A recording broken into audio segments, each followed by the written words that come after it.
So today's lecture is in honor of the memory of Debra and Beebe.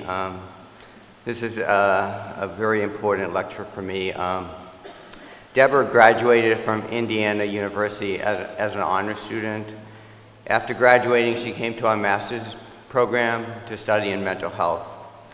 She was in Professor Emeritus Mona Warsaw's field unit, and the field unit specialized in working with people with serious mental illness. One of Debbie's major projects while she was a master's student here, and I was a young assistant professor just starting out, was finding shelter and food for homeless people in Madison so they wouldn't freeze during the cold winters. She was remembered at the shelter as a little girl coming to the shelter with a big dog. After graduating in 1988, Deb worked in a halfway house for the Goodwill Industries. The clients and staff loved her. She made special birthday cakes. She planned parties. She helped with costumes and anything else that she could do to improve the quality of life of people with severe and persistent mental illness.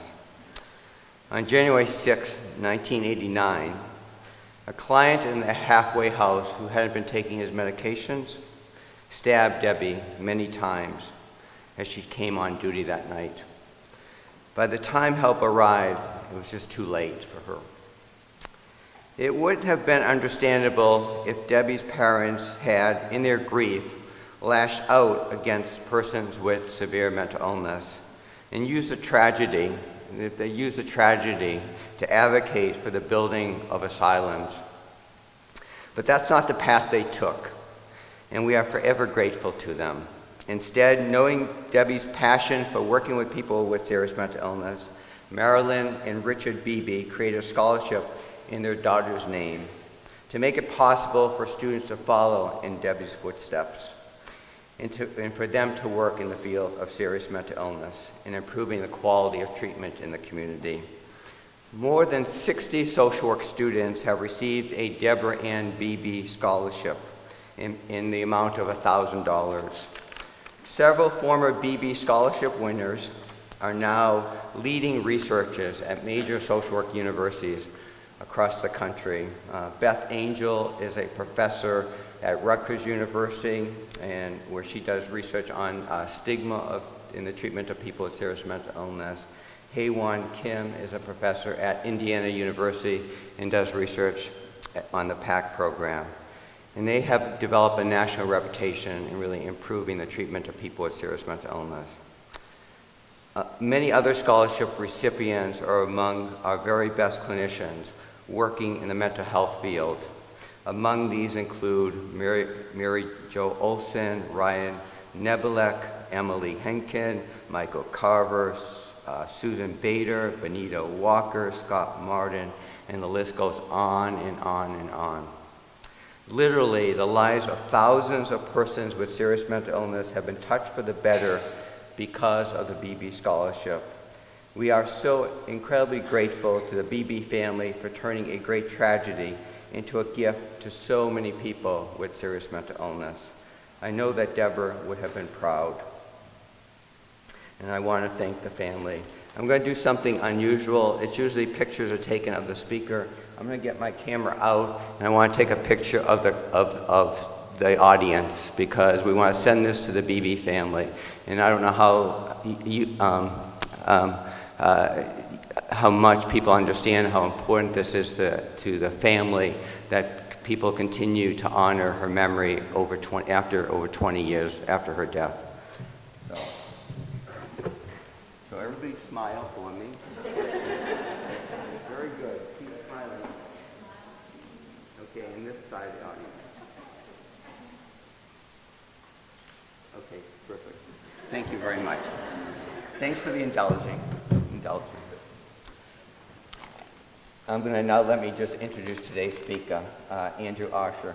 Andrew received his bachelor's in psychology in 2005 from the University of Wisconsin-Madison and his MSW from the School of Social Work in 2009. I know and I see many of his former professors are here tonight, including, and I know I'm going to leave somebody out, Mona Wasaw, Daryl Hanusa, David LeCount, Peggy Sleeper, and Marianne Tess, Don Coleman, and I haven't seen Diane Gooding, but I know she'll be here. Many thanks to you guys for doing such great training of Andy.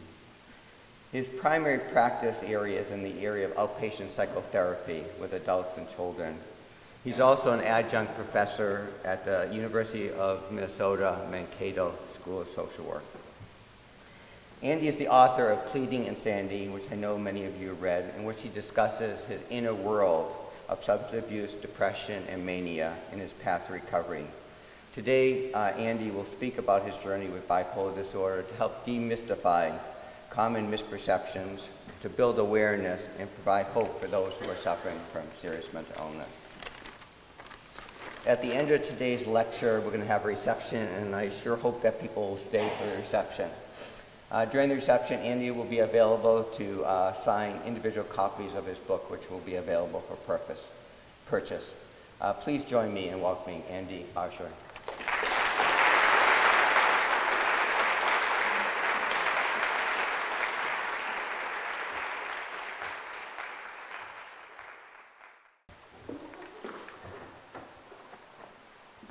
Thanks everybody for coming. It's nice to see a lot of welcoming faces. As I was neurotically preparing this presentation, I didn't think about how nice that would be when I'd first get here, seeing everybody. This is just a huge honor for me to have an opportunity to talk about some of the work I've done as a clinician, and also just some of my personal struggles with bipolar disorder, and hopes to kind of, as a group, gain some insight into what those things are, what they mean. And I want to focus on these three terms: mental illness, serious mental illness, and insanity. When Jan graciously asked me to speak here, I was, somewhat cognizant of the award for the Debra Beebe Scholarship, and that it's usually given to someone who has experience with working with people with a serious mental illness or severe and persistent mental illness. And as I was preparing, I really realized that I know those words, and I know them as kind of buzzwords and keyword searches, but what do they actually mean, and what do we think about them when we say them or when we see people struggling with mental health symptoms? So I can break that down, hopefully, from a clinical lens, but then also from personal experience.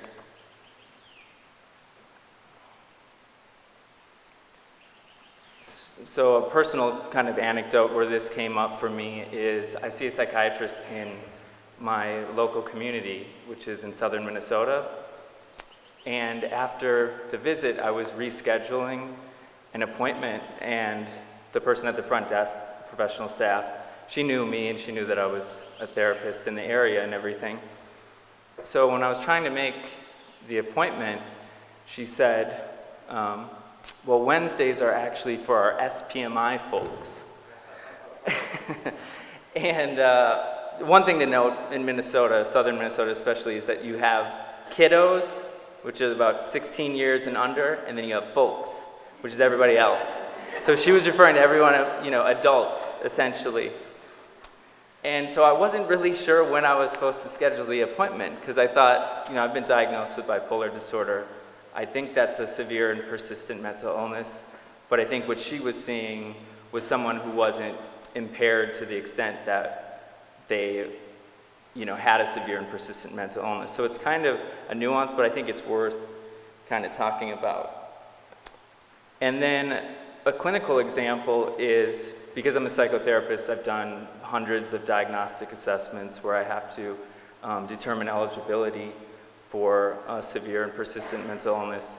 I was working with a client recently, and we'll just call them Chris, and we were starting to go over diagnostic symptoms and kind of looking at, through the DSM, what was going on for this person. And I started reading through the criteria, and objectively, the person had symptoms of what we call a severe and persistent mental illness.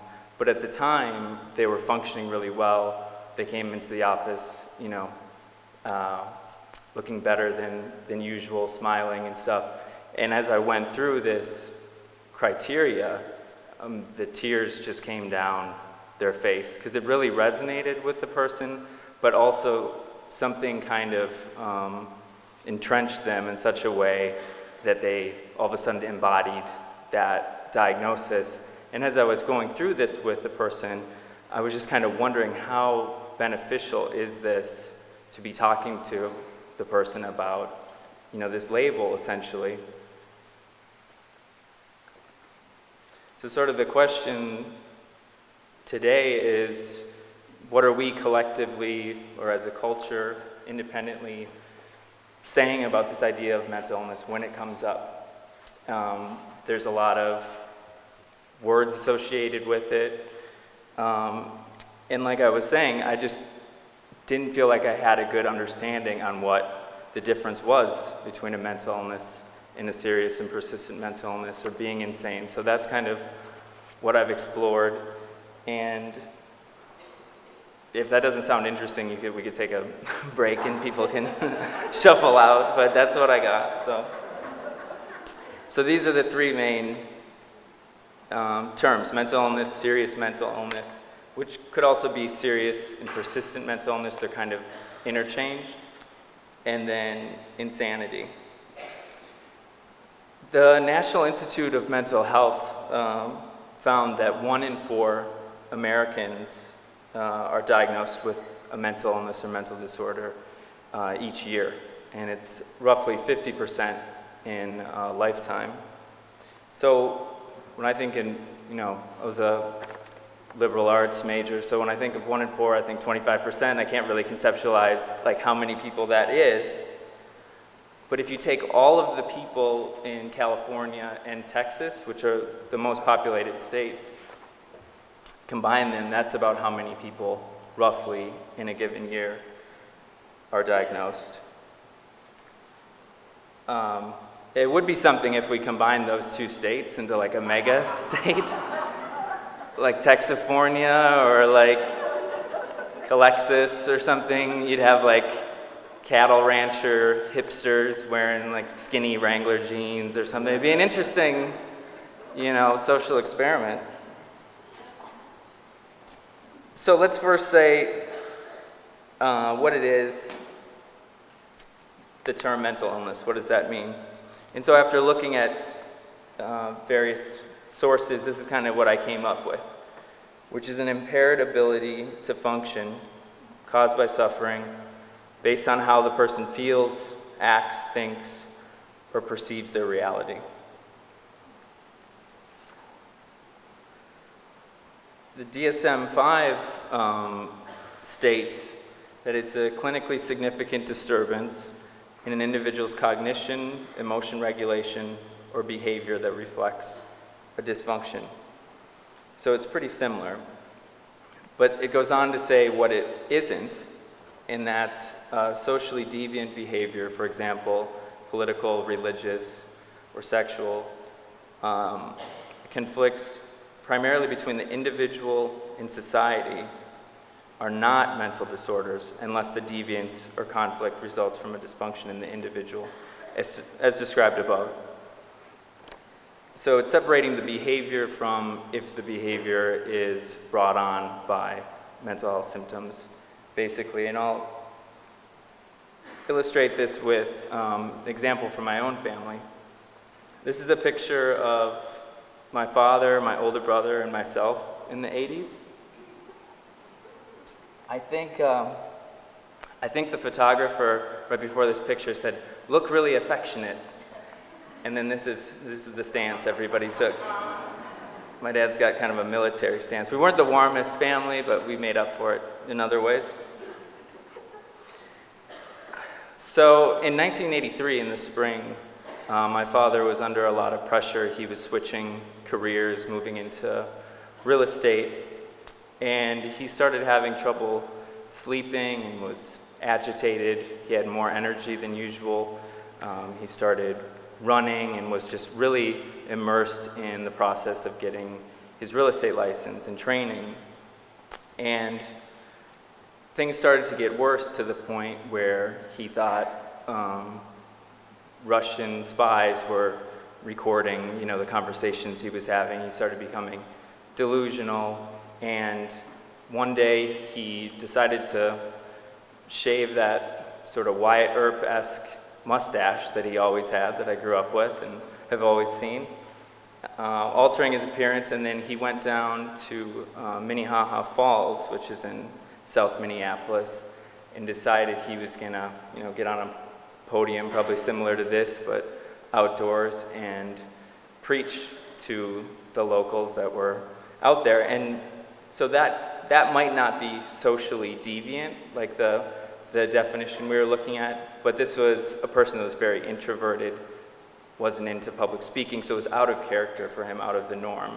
And oftentimes you see that when someone has manic symptoms. So amongst other things, he was talking about the movie The Exorcist, which was popular at the time.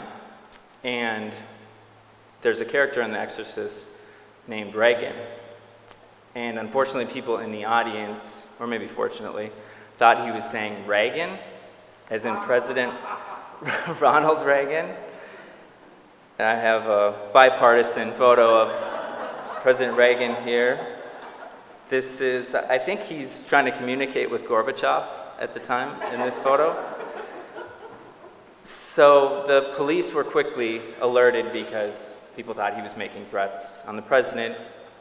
The president was in Minneapolis at the time. So he was escorted, I'm not sure how germanely, to a psychiatric hospital. Diagnosed initially with schizophrenia, but eventually bipolar disorder, and stabilized, but he was in the hospital for a couple weeks. So, by all accounts, you know, my father was insane in those moments, the delusions he was having, the symptoms.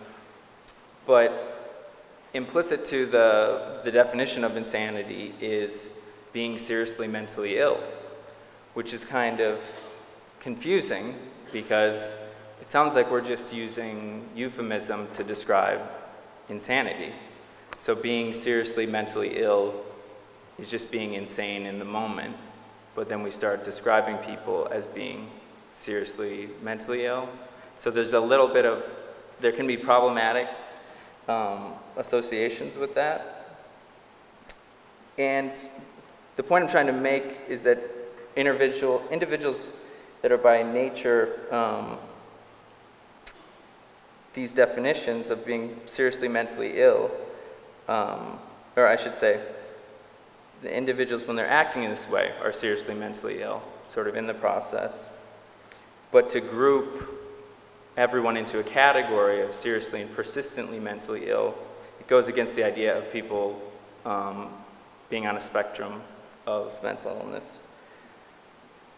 So I caution using that as kind of a long-term statement.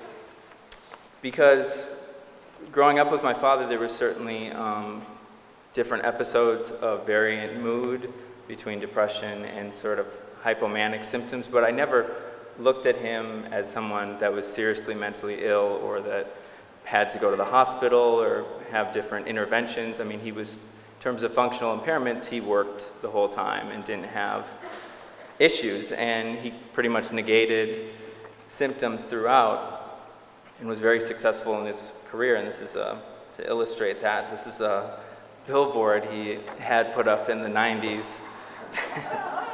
He actually got some confused callers that thought he was into like arson and stuff with the fire for hire. That's true. It was bizarre for me as a child to see your father on Hiawatha Avenue in South Minneapolis. But I think we were doing pretty well financially at that point because I could ask my mom for like the $150 Air Jordans, you know, and she was like, sure. I was like, what? That's fine, you know, third grade basketball.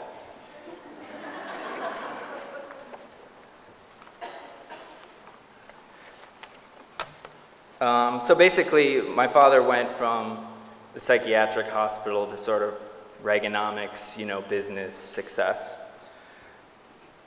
So I think it's worthwhile to figure out where serious mental illness actually came from, that terminology. In the 1990s, Congress pushed for a definition of SMI with an emphasis on functional impairment. The Center for Mental Health Services, CMHS, published the definition in the Federal Register as an individual at any time during a given year that had a diagnosable mental, behavioral, or emotional disorder that met criteria of DSM-3R and that has resulted in functional impairment, which substantially interferes with or limits one or more major life activities. So the definition de-emphasized the diagnosis and focused more on the actual impairment for the individual. And so we're not going to get into sort of all the complexities of that certification, but I thought it was worthwhile to see the history. And more recently, people have spoken out, like the director of NIMH, Thomas Insel, and he's saying that all mental illnesses have the potential to be impairing and meet the meaning of serious in the sense of federal definition. So I was kind of thinking,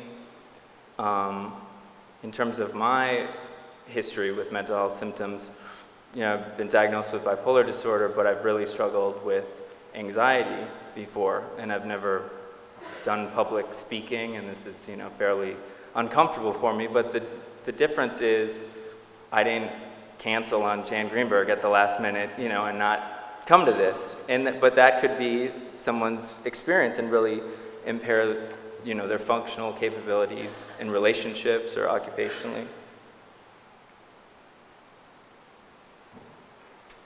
And then just jumping to 2010, the Social Security Administration proposed a revision to the medical criteria for evaluating mental disorders.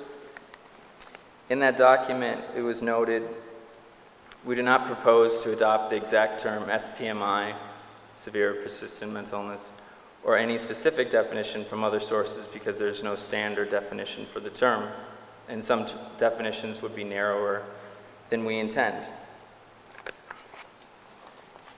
So if you feel like we don't have a solid understanding of what serious mental illness is, then I think I'm conveying the point. And what I'm going to do is try and break down these categories with images and characteristics of my own mental health problems. I was first diagnosed with bipolar disorder in 2002, and the image, sorry, I didn't have a lot of images to choose from in 2002. There wasn't Twitter and Facebook and Instagram, so excuse the explicit topless photo. I was in Panama City, Florida in 2002, coming off of a lot of depressive symptoms from a breakup with an individual. And so I was partying, and it was very normative behavior in Panama City, Florida on spring break back then to be drinking excessively and using drugs. But I started to have sort of an enhanced self-esteem and more confidence and more outgoing, kind of a gregarious personality, and with goal-directed activities and just sort of an unlimited source of energy. So even though I'd be out drinking until 4 o'clock in the morning, I could get up and go run several miles at 8 o'clock in the morning. But soon, when I got back to school in Madison, I wasn't using the drugs as much and drinking, so I had trouble sleeping and was having a lot more kind of anxiety and agitation. And it was, discovered that I was having symptoms of bipolar disorder, and then I was treated. So clearly, I was mentally ill in the sense that I had these symptoms. There was some impairment, but I wasn't needing to go to the hospital or destroying things or that sort of. So I think I would put it in that category. Because on the surface, I didn't look that unusual. Being very outgoing on spring break or doing sort of odd things wasn't that unusual. But sort of underneath, my cognitive processes were such that I was thinking very rapidly, and I was connecting everything. And so this is just a brainstorm I did very quickly about my trip in spring break at the time, and how I was going to write more extensively about it. So you can see sort of the scattered bubbles and everything on it. This is the extremely self-referential point in the lecture. This is a quote from my book, Pleading Insanity.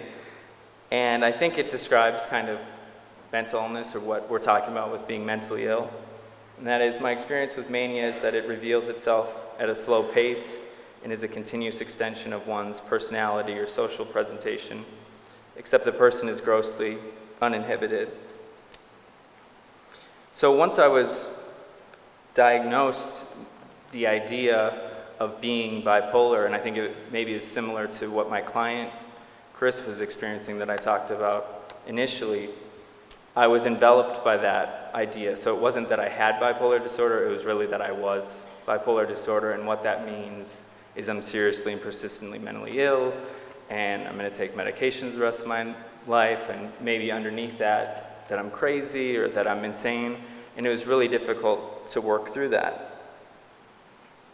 So this is kind of in contrast with my experience in 2005. I was studying abroad, doing an immersion program in Oaxaca, Mexico, and doing a lot of reckless things, risk-taking behaviors, a lot of drug and alcohol use. And one of the things that I was doing was driving around on this little motorcycle, and I had very little experience driving a motorcycle, and I was kind of weaving through these unindustrialized streets and not wearing a helmet. You know, this is just sort of one example where the symptoms started to impact more areas, such as, you know, my schoolwork when I was there, and just kind of letting everything go. And I've always been a fairly introverted person, but this is a picture of me from the classroom in Mexico, where I decided to rap my presentation to the accompaniment of Cypress Hill, Insane in the Membrane. So that was certainly a projection of sorts, but also pretty ridiculous. In addition to that, when I was back in Madison, I became engrossed with this idea of starting a student organization. And I was going to have sort of informal group meetings. I was going to call it Innovative Student Psychology. And I had such conviction for this organization that I hadn't started, I hadn't really organized. I developed this tattoo template, which is the initials for the group and then underscored with the number 3, which is said to be sort of the magic number 3. It's found in various parts of the Bible and other things. So it's part of a kind of a delusional system I had. So I developed this at, I think, around 3 in the morning, and then went and got the tattoo the next day. Oh, did that come up?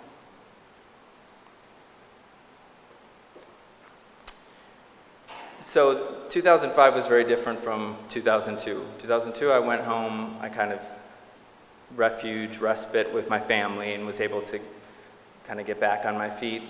2005, I had to be hospitalized, and I wasn't willing to go or stay in the hospital, and I eventually ended up in jail. So the progression of the episode had gotten to the point where my unpredictable nature had become so insatiable that I would allow no one to get in my way.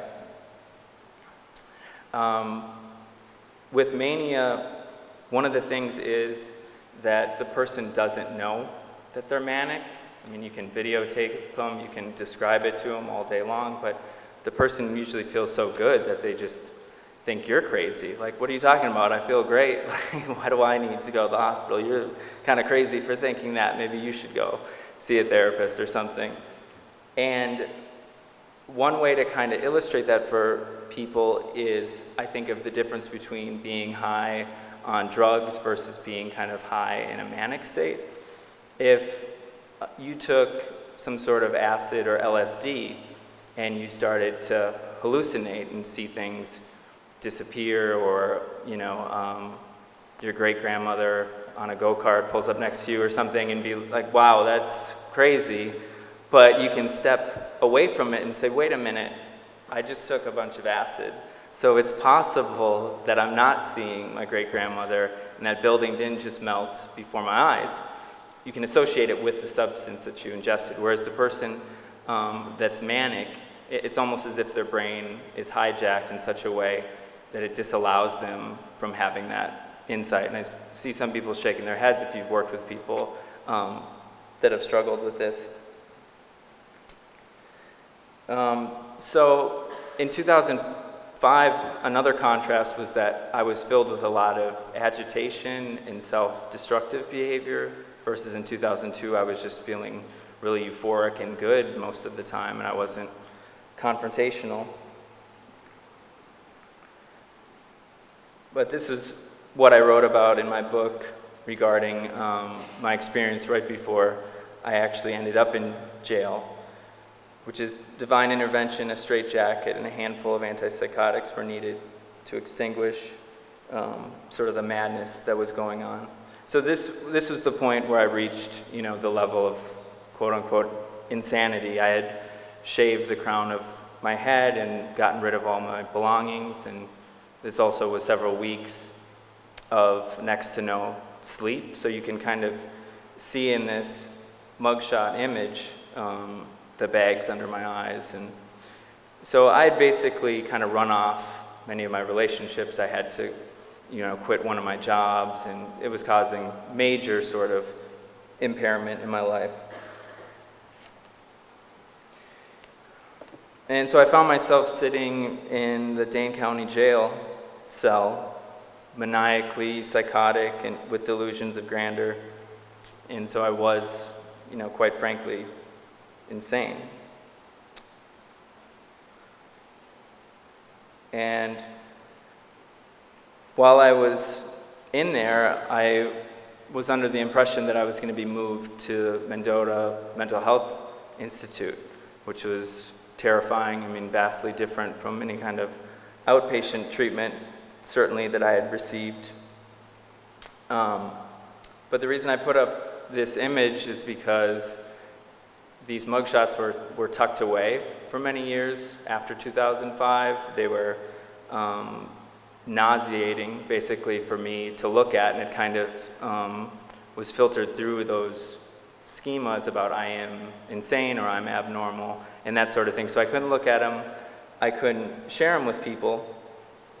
But in 2010, I started to write about my experience. And I also had therapy work done to process sort of these events and being in jail. But it acted as a habituation process, because what I would do is I would call up these memories and I would feel these sensations and stress from what happened in that moment, and then I would connect it with the words and created a story out of these past memories. And as soon as I started writing, and this is part of my nature, which is I was thinking about the cover idea before I'd written the book. That was really important in the title. But what is important is that I was almost fixated with this image, and I was going to look at it all the time. And I wasn't conscious of this necessarily, but I was kind of facing my fears on an almost daily basis while I was writing the book, and continued to kind of play around with the cover or different cover ideas. And so that the image didn't have the same effect on me as it did before. And with the help of a graphic designer, Sean Murphy, we came up with this image to go on the cover of the book that I wrote. So it's come a long ways from being locked in a cabinet to me sharing these stories with larger groups and that sort of a thing.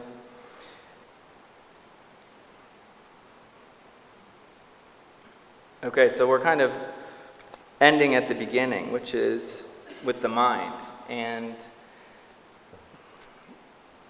we can think about mental illness also through the scope of interpersonal neurobiology, which is just fancy language for sort of the energy that happens in between you and the other person in a relationship.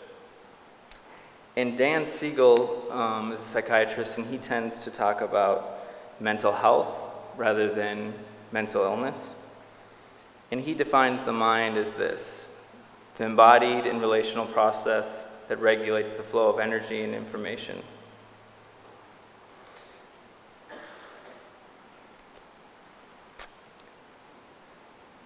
And so, as an example, thinking about the mugshot image, right?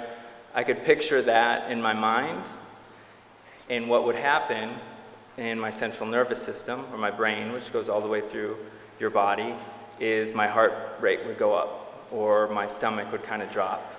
And so the mind is the thinking about the image, the brain is the energy you use throughout your body, and then what happens to your relationship because of that process. So if I hadn't really integrated these stories, if I'm sitting with a client and they're talking to me about being manic and in jail and dysregulated, I might start thinking about my own stuff and kind of get constricted and not be able to empathize with the person and what they're going through. So that's the relationship component of it. And it was necessary for me to develop a mindfulness practice and spiritual growth as part of, my recovery path. And just back to Dan Siegel here briefly, he looks at psychopathology as going between extremes of chaos and rigidity. So what that means is, like, if you think of perfectionism, for example, the tendency to be really rigid and do everything extremely right and detailed, versus the chaotic kind of, screw it, I'm not going to do it at all. I'll go to the Wisconsin Union, they redid it, it's nice, whatever. So it's basically kind of a middle ground, having some sort of integration. And how I can relate it to myself personally is thinking about this lecture beforehand could cause some anxiety for me. And so when the thoughts of that would come up, if I was sitting with my partner and we were having dinner, and I start thinking about that, and then I start noticing my heart rate increasing or whatever happens, then I'm going to miss what that person's saying. So he calls it the river of integration. If you're not able to integrate those things, regulate them with your mind, then you're going to fall into either rigid behaviors or chaotic ones. So I could jump up from the dinner table and go work on the presentation on the computer, would be a more rigid approach, or I could, go out drinking or something, or let loose.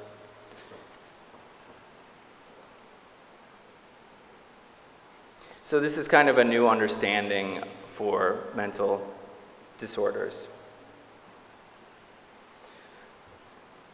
This is a description I came across online about the scholarship award here, and I just thought it might be useful to think about if we changed sort of the wording without having serious mental illness in the description of the kind of people that Debra worked with, and it needs sort of a broader description if you do that. So Debra was a committed and tireless advocate for vulnerable individuals suffering from psychological symptoms that cause severe distress and/or disability, as well as an increased risk of losing their autonomy or death. And aside from that being a huge run-on sentence, I think it kind of encapsulates the experience of a lot of people that some of us work with in this room.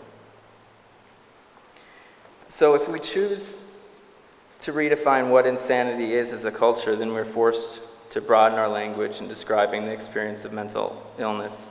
I chose to embrace the idea of having bipolar disorder and have self-disclosed this, obviously, to many people. However, it can't just be sort of people with the quote-unquote serious mental illnesses describing their experience.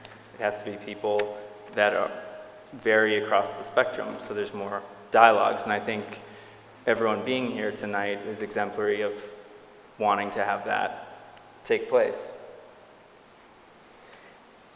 And finally, back to that client, Chris, of mine, when I was talking with that person about these symptoms and the diagnosis, and I saw how just seemingly dead she was from hearing that information, I sort of reeled and scrambled and explained to her, you know, that this is just a label and that there are hundreds of diagnoses, and it's a way for practitioners to communicate with each other. It informs interventions, you know, sort of all those things. And I said to her, you know, I had the book on my desk. I was like, everyone's in that book. You know, we're all in that book. And Chris looked up at me and said, even counselors? Thanks for listening.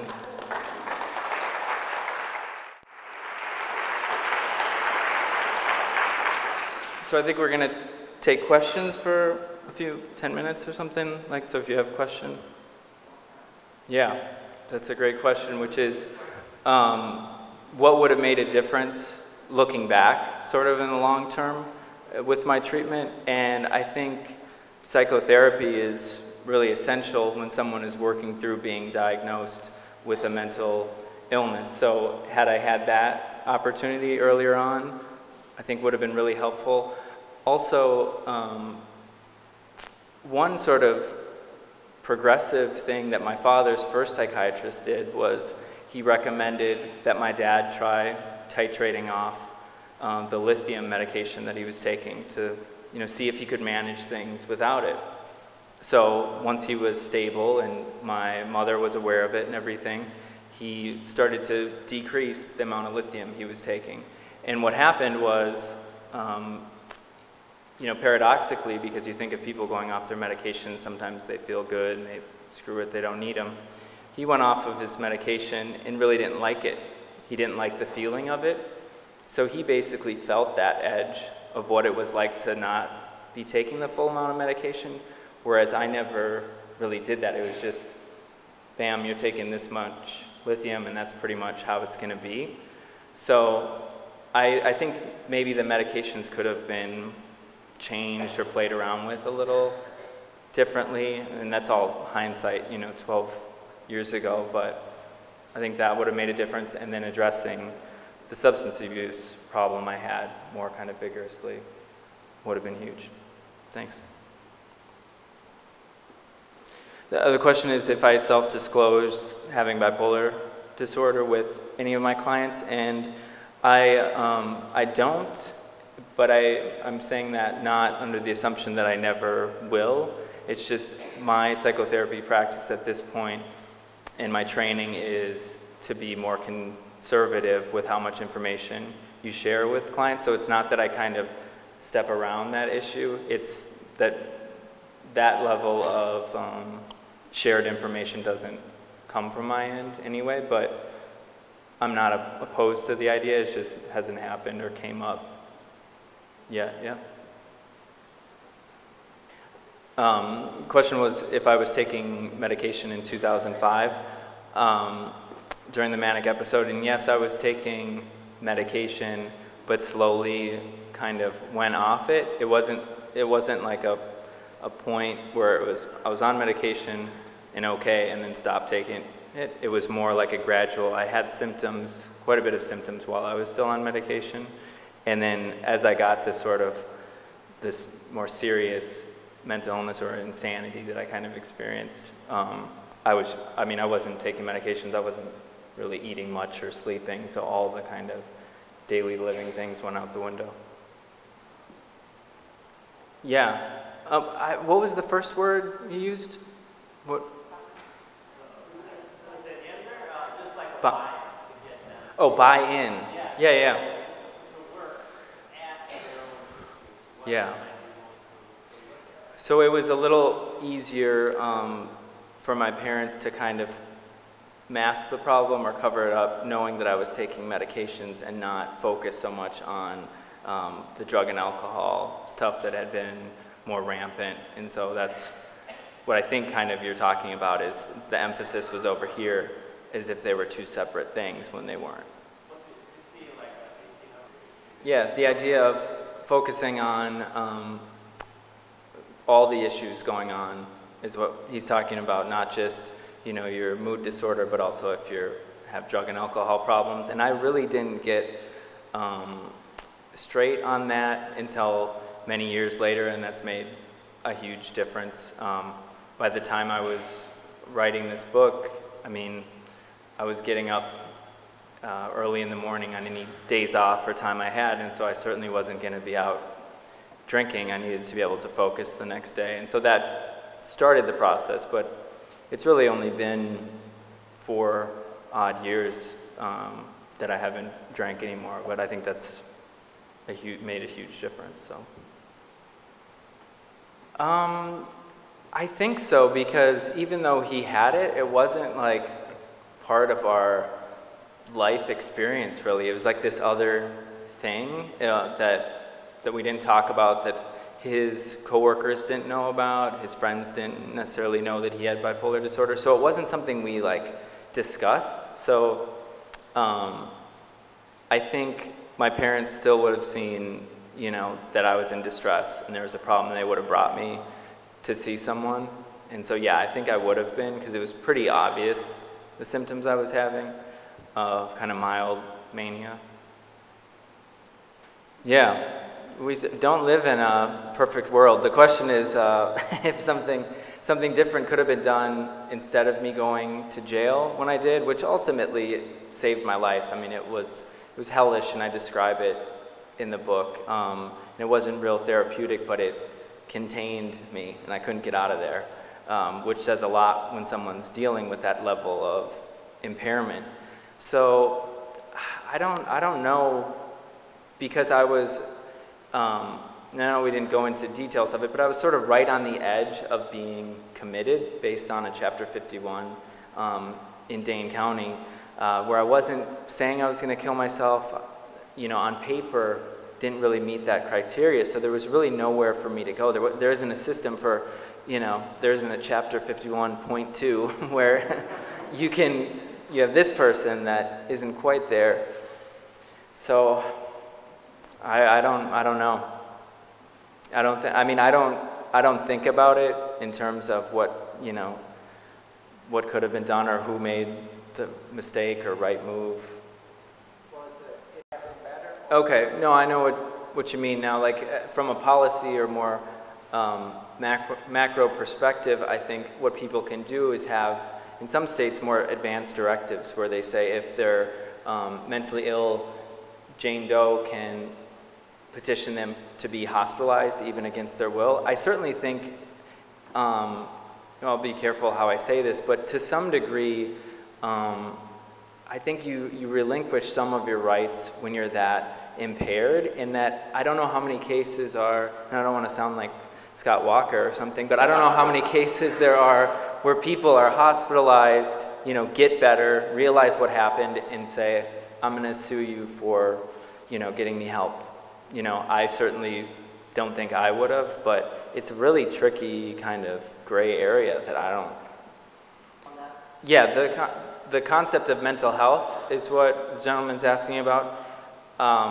For me, what it means is finding ways to live where I can integrate my thought experience and how it affects my body so that I can be connected with people. You know, with someone that's manic, it's a very self-centered, I'm going to do this, focus on this, get my goals achieved, and that sort of thing. So I'm trying to be more open to what's really important, which is connecting with other people. And one of the ways I do that is through meditation and joining groups of people, you know, that are interested in similar kinds of things.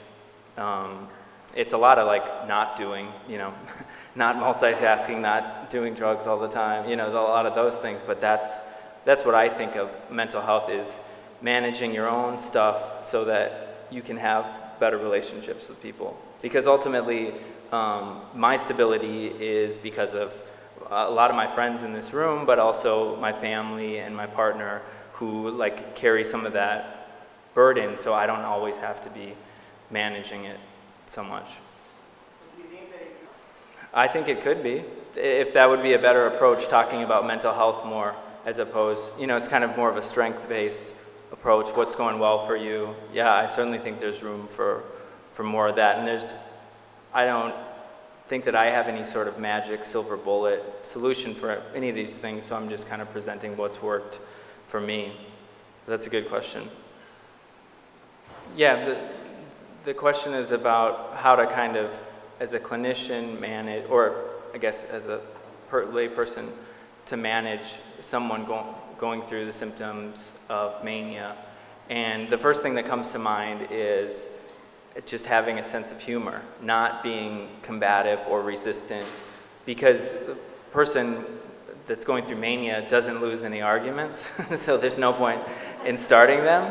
But clients that I've seen that are like acutely manic or, you know, psychotic, I mean, it's like with anyone else. You just try and get to know them and get to know what their experience is. And I try and use humor with people to kind of break down some of those walls. Especially, there's going to be an, I think, inherent sense of mistrust when you're at that level of, you know, disordered thinking. So you have to try and connect with the person. And humor is, you know, a universal thing, and most people, you know, respond to that.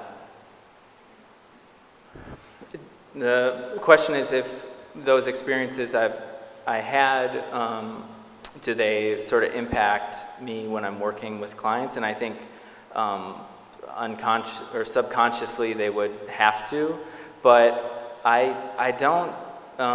It's a funny thing. Like, I haven't forgotten what happened, but it's hard for me to remember as well. You know, it's kind of like the image has faded, and so when I picture the mugshots from when I was in jail, or if I see them somewhere, I don't think of when I was manic and when I was in jail. I think of the cover I worked on for my book, and the cover of my book. Like, honestly, that's what I think of first, is this story that I've come up with based on what I can remember. And then it's secondary to the actual. I would have to really get into the memories, I think, to surface them. Does that make sense? When I wrote this, it's extremely detailed, kind of moment by moment. Yeah, but not so much anymore. So, yeah. And so just a couple plugs. If you are interested in the book, there's some in the back. And then at this site, pleadinginsanitybook.com, is where you can find it. And I have my contact information, and this is, like, amongst other things, a huge welcoming for me, because I'm moving back to Madison. I'll be joining a wonderful team at Midwest Center for Human Services. So hopefully I'll see a lot of your faces again. Thanks.